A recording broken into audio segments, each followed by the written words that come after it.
Hello everyone, my name is Yash Punyar and this video we are going to learn about the solution of the problem K query। आपका क्या है sponge पे आपको मिल जाता है, sphere online जज में आपको ये प्रॉब्लम देखने को मिल जाएगा। तो अगर आप चैनल पे नए हैं, जस्ट वांट टू इन्फॉर्म कि हम क्या सेगमेंट ट्री पे अपनी पूरी सीरीज़ कर रहे हैं यहाँ पे, जिसमें कि हम सेगमेंट ट्री को कॉम्पिटेटिव प्रोग्रामिंग के हिसाब से आपके अच्छे डीएसए लेवल के जो प्रॉब्लम्स होते हैं, आपके ओएस या इंटरव्यूज़ वगैरह में जो क्वेश्चंस पूछे जाते हैं, वो सब के हम यहाँ पे प्रैक्टिस कर रहे हैं, पैटर्न्स देख रहे हैं और डिफरेंट तरह की जो भी हमारी प्रॉब्लम्स बन सकती है सेगमेंट ट्री पे, हम वो सारी यहाँ पर कवर कर रहे हैं। बहुत अच्छे लेवल पर हम कवर करने की यहाँ पे कोशिश कर रहे हैं। तो आप अगर नए हो तो आप सीरीज़ को चेकआउट कर सकते हो, आप चैनल पर बाकी चीज़ों को भी देख सकते हो, सब्सक्राइब कर सकते हो। तो यार इस प्रॉब्लम में देखते हैं कि हमें क्या पूछा गया। सेम जैसे कि हम सेगमेंट ट्री यहाँ पे पढ़ते हुए आ रहे हैं, तो ये सेगमेंट ट्री का एक और हमारा एप्लीकेशन होने वाला है। देखने वाले कि इस तरह की पर्टिकुलर प्रॉब्लम्स में कैसे हम सेगमेंट ट्री का यूज़ कर सकते हैं, क्योंकि यहाँ पे भी वही रेंज क्वेरीज वाला हमारा काम होगा। तो देखते हैं यार प्रॉब्लम में हमें क्या पूछा गया और कैसे हम सॉल्यूशन तक पहुँचेंगे। तो प्रॉब्लम जैसे कि के क्वेरी है हमारे पास, तो इसमें हमें क्या बोला गया है कि हमें एक सीक्वेंस ऑफ नंबर्स दिया गया which is a of like A1 A2 up to and so on AN। हमें एक सीक्वेंस ऑफ नंबर्स दिया गया है, वही हमें एक एरे ऑफ इंटीजर्स दिया गया है। उसके बाद हमें के क्वेरीज दी गई है। क्वेरी हमारी किस तरह की होगी? के क्वेरीज आर ट्रिपल आई जे के and for each k query ijk you have to return a number of elements greater than k in the subsequence a of I to like a of j। मतलब मैं आपको simply बताऊं, हमारे पास array है for example A1 2 A3 and like for A4 A5 A6, हमारे पास कुछ इस तरह से एरे है, एलिमेंट्स है उसमें। और हमारे पास जो क्वेरी आएगी उसके अंदर तीन हमारे पास इंटीजर्स होने वाले हैं which is I J and K। इस आई जे और के में हमें क्या, इस क्वेरी का आंसर हमें कैसे देना होगा? Like a of i plus 1 up to and so on a of j तक, ये जो हमारे जितने भी नंबर्स होने वाले हैं उसमें हमें बताना है numbers which are greater than K से बड़े जितने भी हमारे पास इस पर्टिकुलर सब सीक्वेंस में नंबर्स होंगे उसका हमें क्या यहाँ पे काउंट रिटर्न करना होगा। तो यही हमारी यहाँ सिंपल सी प्रॉब्लम होने वाली है। प्रॉब्लम सिंपल नहीं होगी, काफ़ी अच्छा इसका इम्प्लीमेंटेशन है, बट देखने में काफ़ी सिंपल है। वही हमारा रेंज क्वेरीज वाला काम है। और रेंज क्वेरीज में इसमें हमें हर एक पर्टिकुलर रेंज में ग्रेटर देन के नंबर ऑफ एलिमेंट्स हमें फाइंड आउट करना है कि के से बड़े कितने नंबर ऑफ एलिमेंट्स वहाँ पे। एक तो हम एग्जाम्पल देखेंगे तो आपको और क्लियर हो जाएगी प्रॉब्लम हमें क्या पूछा रहा है, प्रॉब्लम में हमें क्या बोला गया है। बाकी यार इनपुट देखते हैं तो लाइन 1 में हमारे पास वही n दिया जाएगा। n हमारा क्या बता रहा है, जो भी हमारे एरे ऑफ एलिमेंट्स है उनका साइज़ क्या होने वाला है, कितने नंबर ऑफ मतलब हमारे पास एरे के एलिमेंट्स होने वाले।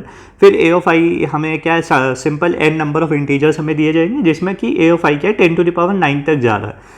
तो क्योंकि हमें यहाँ पे सम वगैरह तो कुछ करना नहीं है, तो हमें उससे ज़्यादा कुछ फ़र्क यहाँ पर पड़ेगा नहीं। एंड फिर हमारे पास Q दिया जाएगा। Q का मतलब वही है कि Q नंबर ऑफ क्वेरीज हमारे पास होने वाली है, और हर क्वेरी में हमारे पास तीन नंबर्स होंगे which are I J and K।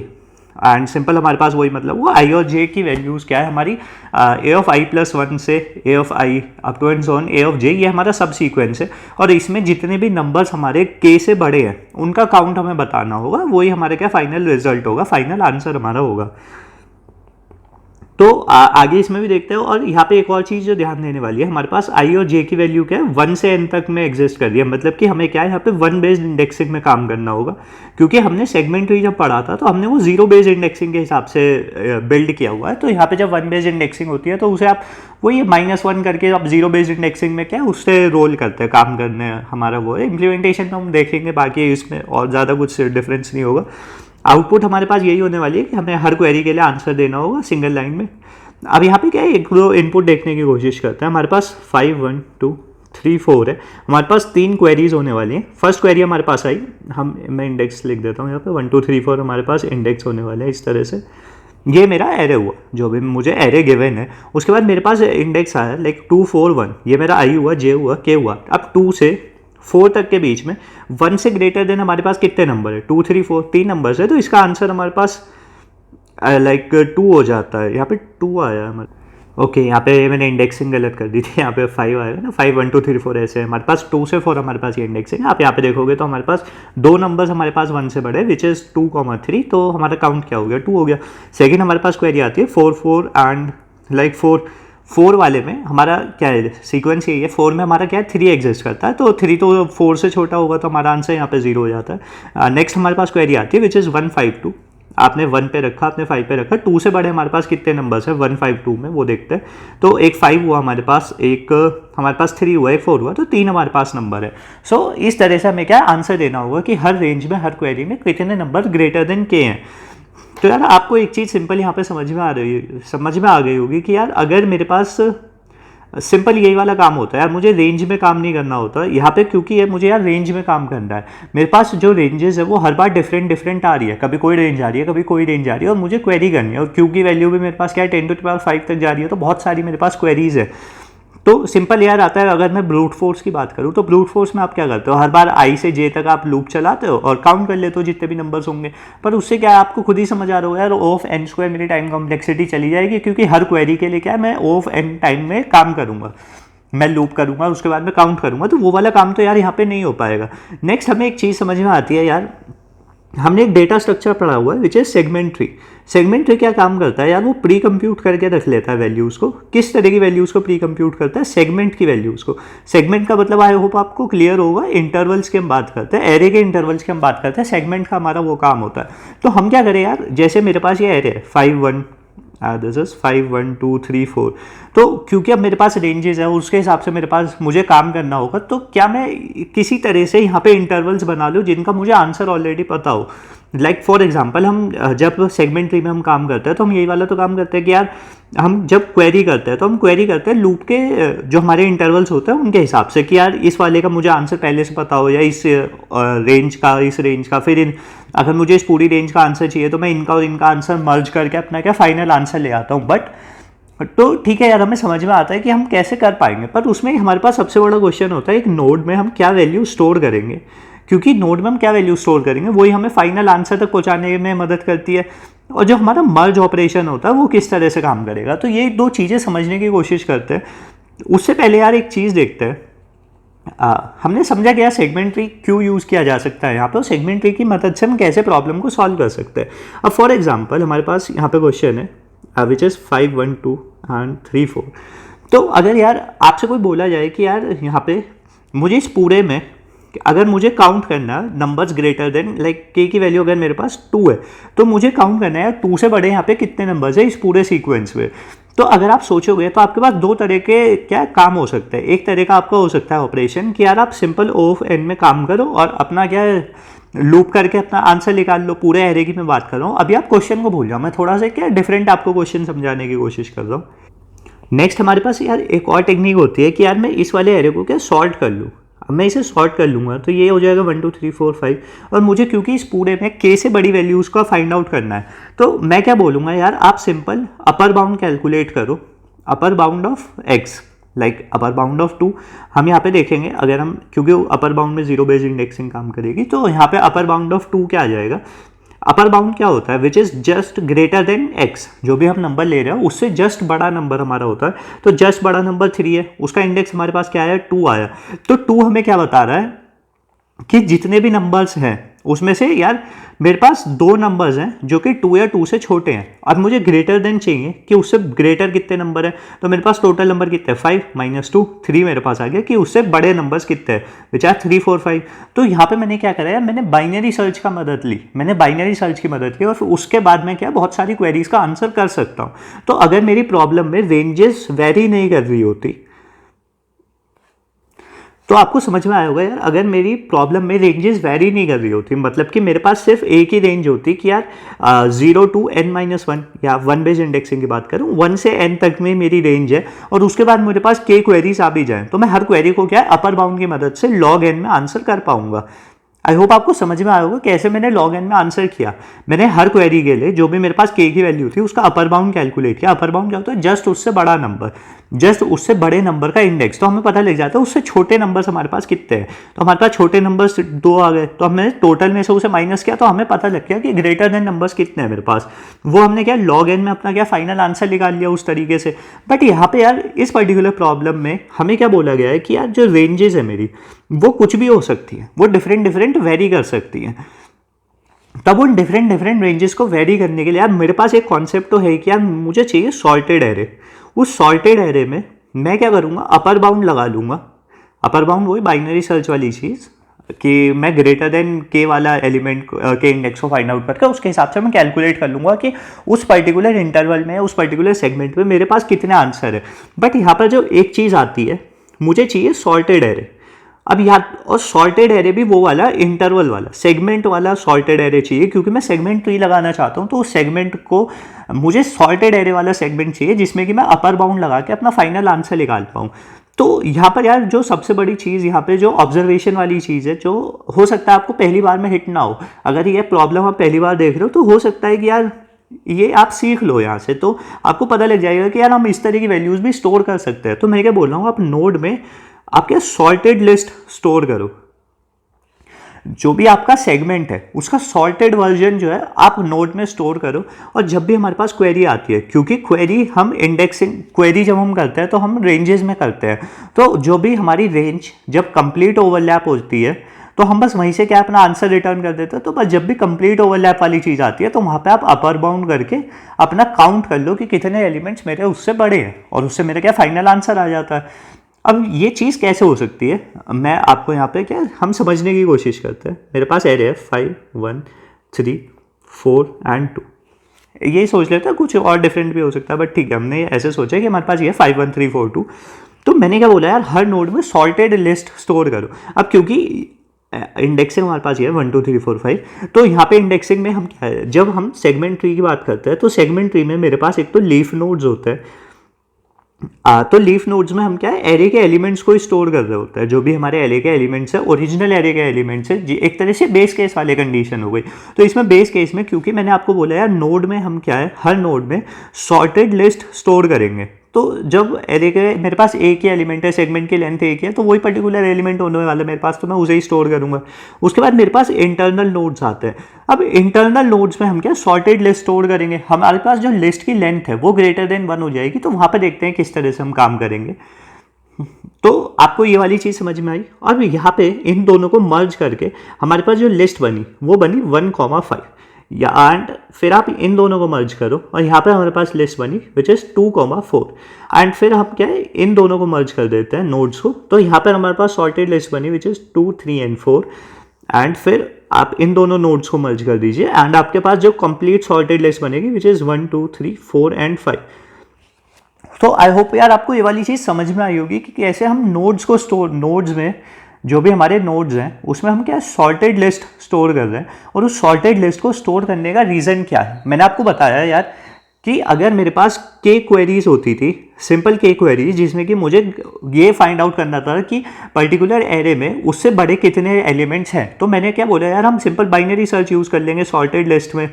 Sorted में बाइनरी सर्च की मदद से, अपर बाउंड की हेल्प से मैं क्या सिंपली काउंट कर पाऊंगा, वो भी लॉग एन में मैं काउंट कर पाऊंगा। बट क्योंकि अगर यहाँ पे ये काम कर जाता जब मेरे पास जो सेगमेंट की लेंथ है वो फिक्स होती, बट यहाँ पे सेगमेंट की लेंथ वेरी कर रही है, कभी कोई सेगमेंट हो सकता है, कभी कोई सेगमेंट हो सकता है। मैं यहाँ पे कंप्लीट एरे को तो सॉर्ट नहीं कर सकता क्योंकि रेंजेस के हिसाब से फिर काम बिगड़ जाएगा। तो अब क्योंकि सेगमेंट है तो जो भी मेरे पास सेगमेंट आता है एल से आर, मुझे वो सॉर्टेड चाहिए, और उस सॉर्टेड में मैं क्या अपना आंसर लगाना चाहता हूँ। तो यहाँ से हमारा इंट्यूशन आया कि यार मैं हर नोड को सॉर्टेड एरे की फॉर्म में ना स्टोर कर लूँ, कि अब जैसे मेरे पास हमने देखा यार ये मेरे पास है 3 4 5, तो ये वाला नोड क्या है, इस पूरे सेगमेंट को रिप्रेजेंट कर रहा है। तो हमने यहाँ पे इसका सॉर्टेड वर्जन स्टोर कर लिया विच इज 2 3 4। सेम आप यहाँ पे देखते हो तो ये मेरा 1,5, तो इसने 1,2 वाले जो मेरे इंडेक्सिंग थे उसमें 5 और 1 मेरे पास एलिमेंट था, उनका सॉर्टेड वर्जन मेरे पास क्या है यहाँ पे स्टोर कर लिया। अब जब मैं आपको क्वेरी बताऊंगा तो आपको और अच्छे तरीके से क्लियर हो जाएगा कि कैसे ये के क्वेरी वाला काम यहाँ पे हो जाएगा। तो अब हम समझते हैं कि यार अब मेरे पास क्वेरी आई, फॉर एग्जांपल वही वाली मेरे पास क्वेरी आती है 2 4 एंड 2, कि यार 2 से 4 वाली में हम यहाँ से जाते हैं, 2 से 4 वाली में मेरे पास 2 से बड़े मेरे पास कितने एलिमेंट्स हैं, आप उसका काउंट मुझे फाइंड आउट करके लाइए। तो ठीक है यार, हम क्या काम करते हैं जब हम क्वेरी वाले में काम करते हैं, तो हम अपना जो क्वेरी का हमारा फंक्शन होता है, पहले हम इंडेक्सिंग पास करते हैं विच इज़ 0,0 एंड n-1। मैं यहाँ पे 1 बेस इंडेक्सिंग के हिसाब से आपको बता रहा हूँ, वो आप चीज़ बाद में समझ जाएंगे। 2 4 हमने क्या यहाँ पे पास किया, 1,5 हमने दिया। ये क्या होता था हमारा, एक तो इंडेक्स होता था, एक एल होता था, आर होता था, QL और QR हमारे पास होता था। ये जो हमारे पहले 3 हमारे पास वेरिएबल्स है, आर्ग्यूमेंट्स है, वो हमें क्या बताता था, जो हमारी करंट नोड है उस करंट नोड के बारे में हमें यहाँ से पता लगता था कि यार मेरे पास जो करंट नोड है जिसमें मैं काम कर रहा हूँ उसके बारे में क्या है कि उसका एल और आर क्या है। अब आप यहाँ पे देखोगे तो इसका एल और आर क्या है, 1 और 5 है। ये पूरे 1 से 5 वाले सेगमेंट को क्या है यहाँ पे रिप्रेजेंट कर रहा है। ये क्या है आपका 1 से 2 वाले को रिप्रेजेंट कर रहा है, ये आपका 3 से 5 वाले को रिप्रेजेंट कर रहा है, एंड ये आपका क्या है 4 से 5 वाले को रिप्रेजेंट कर रहा है। ये चीज़ हमें पता लगती है। और क्यू एल क्यू आर जो है हमारी क्वेरी में हमसे पूछा गया है, ठीक है, हमें ये वाली चीज़ क्लियर होती है। अब हम क्या किस तरह से काम करते हैं कि अब जब भी हम क्वेरी करते हैं सेम सेगमेंट ट्री का या लॉजिक वही वाला सेम रहने वाला है, तो हमारे पास 3 तरह की कंडीशंस आती है। एक तो नो ओवरलैप वाली कंडीशन आती है। नो ओवरलैप कैसे, जब भी ये ओवरलैपिंग वाली चीज़ हम देखते हैं ना कि हमारा सेगमेंट ओवरलैप कर रहा है या नहीं कर रहा, जो भी हमसे क्वेरी पूछी गई है, तो उसमें हम क्या है एल और आर से देखते हैं, जो भी हमारा करंट नोड है उससे हम देखते हैं। तो अगर मेरे पास ये थी क्यू एल क्यू आर, ये मेरा सेगमेंट था। अगर मेरा एल और आर इधर आ जाए या मेरा एल और आर जो है वो इधर चला जाए, तो मर्ज तो कुछ हो ही नहीं रहा ना, इंटरसेक्शन नहीं है, तो वहाँ पे नो ओवरलैप की कंडीशन हुई। तो नो ओवरलैप की कंडीशन में ये रेंज का मुझे आंसर ही नहीं देना, तो बस मैं वहाँ से क्या रिटर्न कर दूंगा 0, क्योंकि 0 रिटर्न करने का सिंपल मतलब है मुझे काउंट रिटर्न करना है। तो जब मैं ऐसी कंडीशन में जाता हूँ जहाँ मेरे पास नो ओवरलैप है, जहाँ पे मेरा सेगमेंट ओवरलैप ही नहीं कर रहा, तो मैं बस वहाँ से रिटर्न कर दूंगा 0। नेक्स्ट हमारे पास होता है यार क्या, हम देखते हैं कंप्लीट ओवरलैप की कंडीशन। अगर मेरे पास कंप्लीट ओवरलैप, ये 3-4 केसेस होते हैं इसमें, मतलब 3 ही केसेस होते हैं जिनके हिसाब से हम क्या क्वेरी करते हैं, अपना आंसर को फाइनली फाइंड आउट करते हैं। अगर मेरे पास कंप्लीट ओवरलैप की कंडीशन आती है, कंप्लीट ओवरलैप की कंडीशन का मतलब सिंपल सा क्या है यार, मेरे पास क्यू एल है और मेरे पास क्यू आर है, जो मेरी क्वेरी की रेंज है।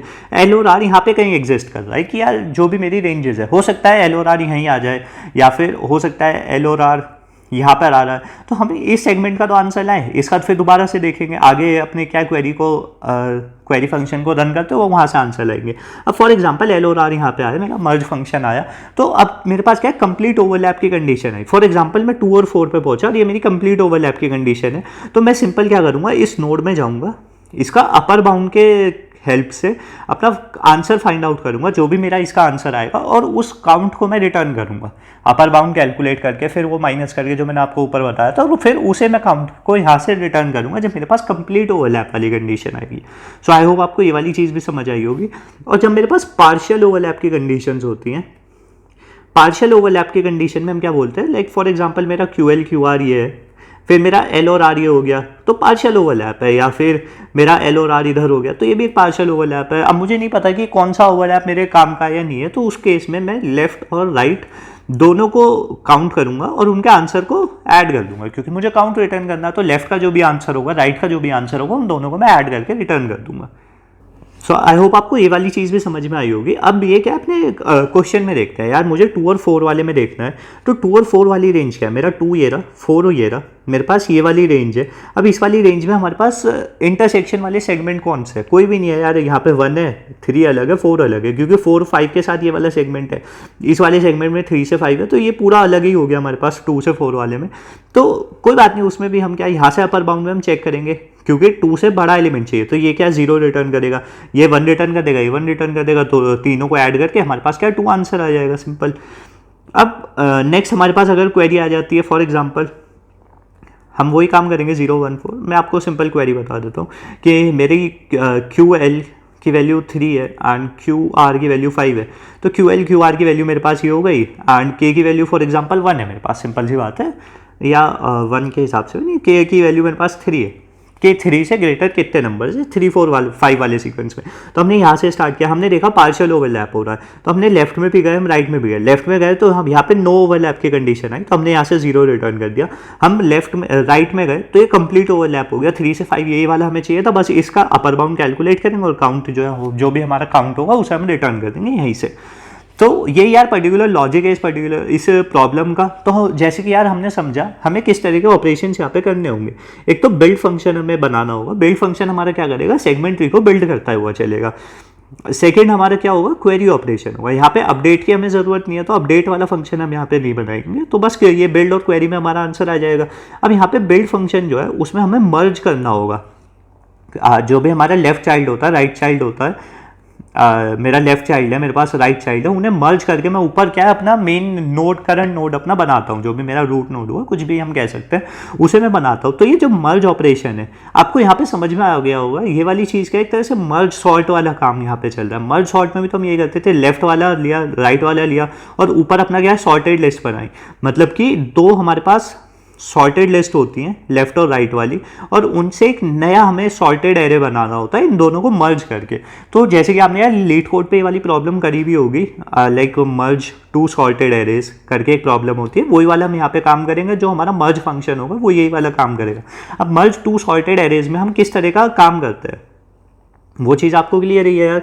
अगर मेरे पास लेफ्ट आता है, लाइक फॉर एग्जांपल 2 4 5 एंड मेरे पास राइट में वैल्यूज़ आती हैं फॉर एग्जांपल 1 3, तो आप नया एरे पहले क्या बनाते हो, आप सिंपल एक नया एरे बनाते हो जिसकी लेंथ होती है लेफ्ट प्लस राइट का साइज हमारी लेंथ होती है। तो एक 5 लेंथ का हमारा एरे बना, और फिर हम क्या है दो पॉइंटर्स की मदद लेते हैं कि जो भी हमारे दो पॉइंटर्स हैं इनमें मार्क करते हैं, उसमें से जो भी छोटी वैल्यू होती है, लाइक यहाँ पे राइट की वैल्यू छोटी है तो हमने एरे में राइट डाला और इसके राइट की वैल्यू को आगे पहुँचाया।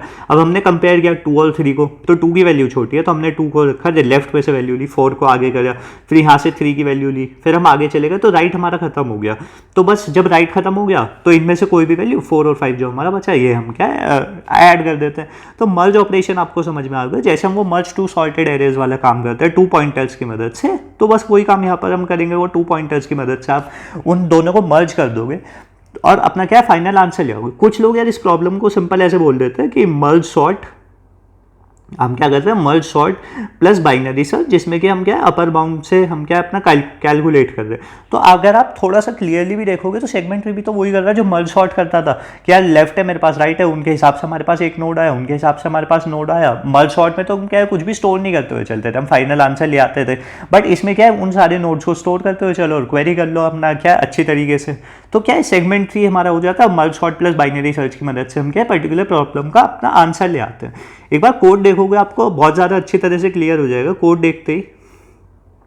जैसे कि यार अब ये वाला कोड है हमारे पास, तो C++ में कोड है, जावा पाइथन आप इजीली फॉलो कर पाएंगे। बाकी प्रॉब्लम का लिंक मैं डिस्क्रिप्शन पिन कमेंट दोनों में प्रोवाइड कर दूंगा, स्पॉज पे आपको मिल जाएगा ये प्रॉब्लम।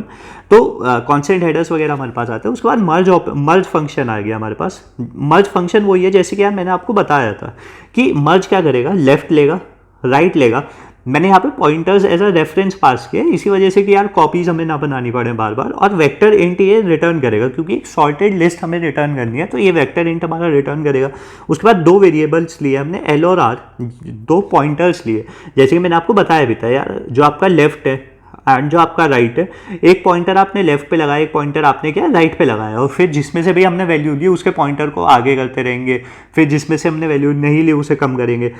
एन और एम हमने कैलकुलेट किया लेफ्ट का साइज और राइट के साइज से। उसके बाद हमारा जो वेक्टर ऑफ रेज है, हमारा रेज हमारा वेक्टर होने वाला है, हमने रिजर्व की उसके लिए वैल्यू n प्लस एम, क्योंकि हम सारी वैल्यूज़ को उसमें ऐड करेंगे तो उसका साइज कितना होगा, n प्लस एम उसका साइज होगा, सिंपल सी बात है। अब जब तक भी हमारा वाइल l की वैल्यू लेस देन n है एंड r की वैल्यू लेस देन m है, मतलब कि कोई भी आउट ऑफ बाउंड नहीं जा रहा है। l हमारा क्या है लेफ्ट को पॉइंट कर रहा है, r हमारा राइट को पॉइंट कर रहा है। तो बस हम वही चीज़ चेक करते हैं यार, अगर लेफ्ट की value less than equals to right की वैल्यू है तो हम उसे पुश कर देंगे और l प्लस प्लस कर देंगे, नहीं तो हम राइट की वैल्यू पुश करेंगे और r प्लस प्लस कर देंगे।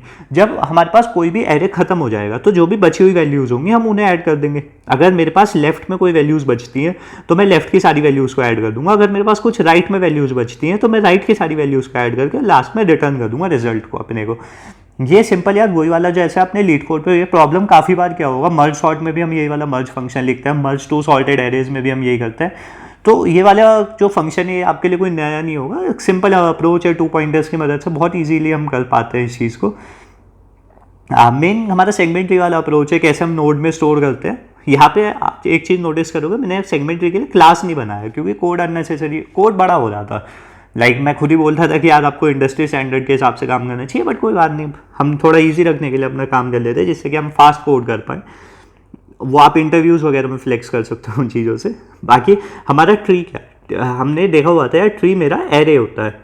मैंने आपको ये चीज़ क्लियर की हुई है फर्स्ट सेकंड वीडियो में कि हम कि एरे की फॉर्म में उसे रिप्रेजेंट करते हैं और किस तरह से हम करते हैं, वो सारी चीज़ें हमें क्लियर है। तो उस एरे में हमारे पास क्या है, वेक्टर, और हम हर नोड में क्या स्टोर कर रहे हैं, एक वेक्टर ऑफ इंट ही तो हम स्टोर कर रहे हैं। जावा वाले लोग देख सकते हैं array list of array list ही तो हम बना रहे हैं कि हर एरे में जो भी हमारा एलिमेंट है वो एक वेक्टर इंट है, वो एक एरे ही है अपने आप में।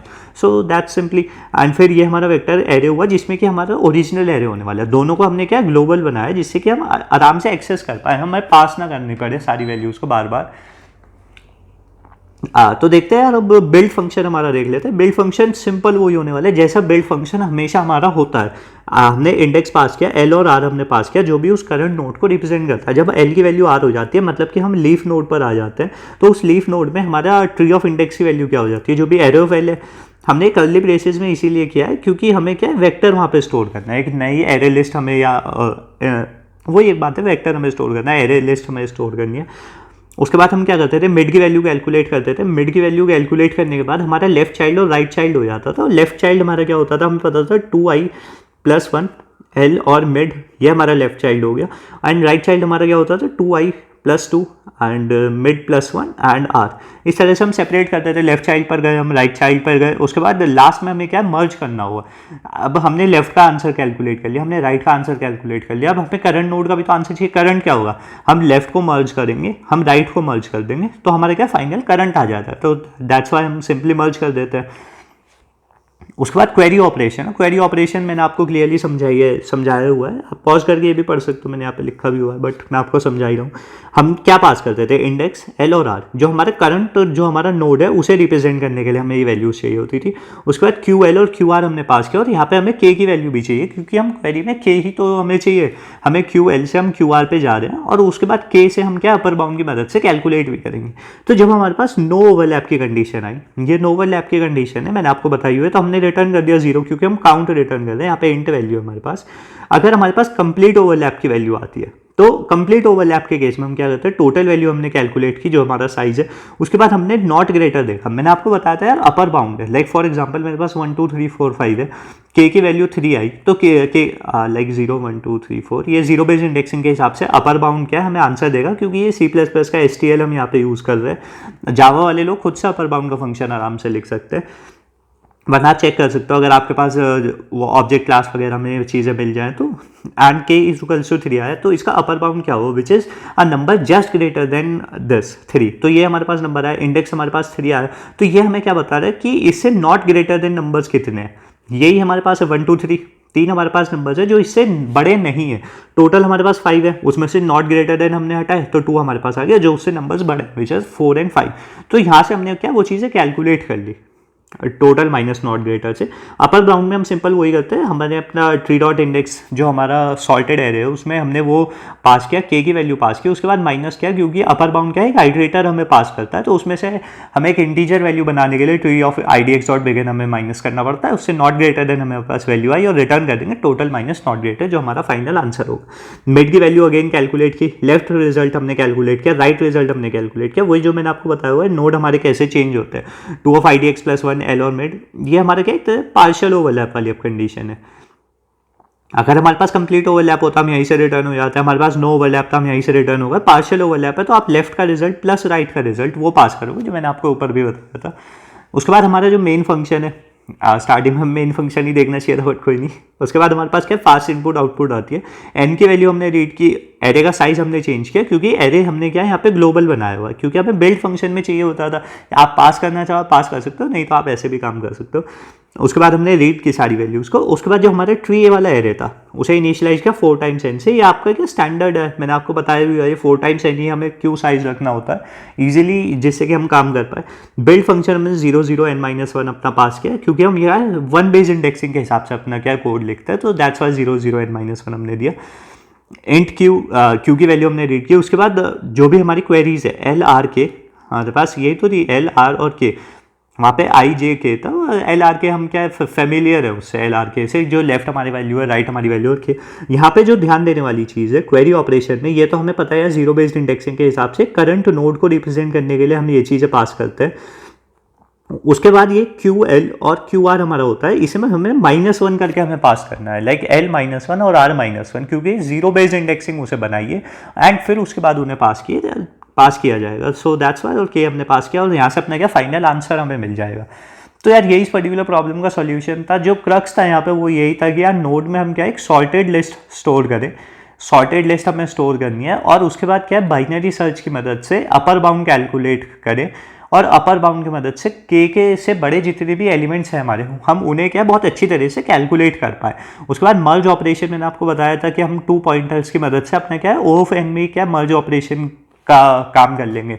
तो यहाँ पे आप देखोगे तो टाइम कॉम्प्लेक्सिटी की हम बात करते हैं, तो बिल्ड फंक्शन हमारा क्या है सिंपली एन लॉग एन में काम कर जाएगा, क्योंकि एन हमारा क्या है जो भी हमारे मर्ज ऑपरेशन हो सकते हैं, और उसके बाद लॉग एन हमारा क्या है, क्योंकि हम ट्री बना रहे हैं तो हम लॉग एन टाइम में उस पर जा रहे हैं, सो ओ ऑफ एन लॉग एन हमारी टोटल टाइम कॉम्प्लेक्सिटी वहाँ पर हो जाती है।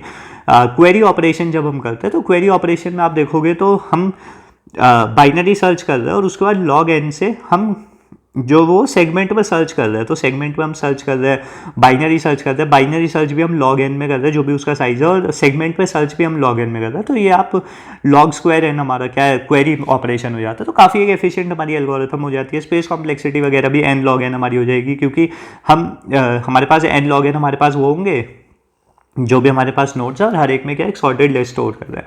सो ये इस पर्टिकुलर प्रॉब्लम का सोल्यूशन था। अगर आपको यार अच्छा लगा हो तो प्लीज़ वीडियो को लाइक कीजिएगा, आप कमेंट करके बताइएगा आपको सीरीज़ कैसी लग रही है, आप चाहते हो मैं कवर करता रहूँ, एंड शेयर प्लीज़ कर दीजिएगा यार, शेयर करते हो तो अच्छा लगता है, आप अपने फ्रेंड्स वगैरह के साथ, अपने कॉलेज में ग्रुप्स वगैरह के साथ कर सकते हैं। एंड प्लीज़ सब्सक्राइब कर लेना, क्योंकि यार as a high quality content मैं आपके लिए लाता रहता हूँ, और इस तरह की प्रॉब्लम्स यार आपको इंटरनेट पर कहीं भी नहीं देखने को मिलते, इस तरह की सीरीज़ और सब कुछ चीज़ें। तो subscribe please, and that's it for this video, and have a nice day. See you in the next video.